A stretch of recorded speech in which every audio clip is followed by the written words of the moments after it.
क्या आप जानते हैं, भगवान परशुराम ने अपने ही हाथों से अपनी माता का सिर काट दिया था। लेकिन उन्होंने ऐसा क्यों किया?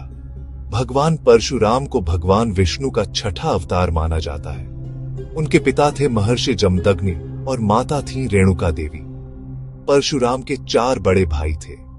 एक दिन की बात है, जब सभी पुत्र अपने अपने कार्य से जंगल गए हुए थे, उसी समय माता रेणुका स्नान के लिए नदी पर गईं। स्नान करके लौटते समय उन्होंने राजा चित्ररथ को जल विहार करते देखा। बस एक क्षण के लिए उनका मन विचलित हो गया। जब माता रेणुका आश्रम लौटी तो उनके चेहरे के भाव बदले हुए थे। महर्षि जमदग्नि तपोबल से सब समझ गए। क्रोधित होकर उन्होंने एक ऐसा आदेश दे दिया जिसे सुनकर कोई भी कांप उठे। इसी बीच परशुराम के 4 बड़े भाई वहां पहुंचे।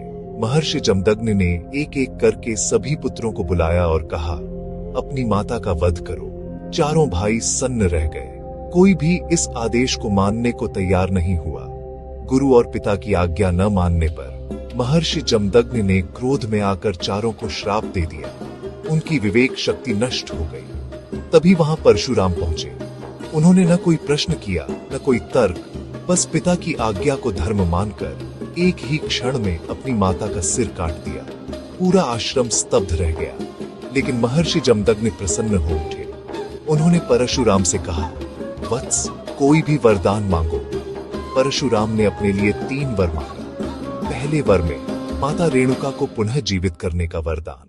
दूसरे वर में अपने 4 भाइयों को श्राप से मुक्त करने का वरदान। तीसरे वर में उन्होंने मांगा, मुझे कभी पराजय न हो और मैं दीर्घायु रहूं। महर्षि जमदग्नि ने 3 वरदान दे दिए। माता रेणुका पुनर्जीवित हो गई, भाई ठीक हो गए और परशुराम बने अजेय, अमर और धर्म के सबसे कठोर रक्षक।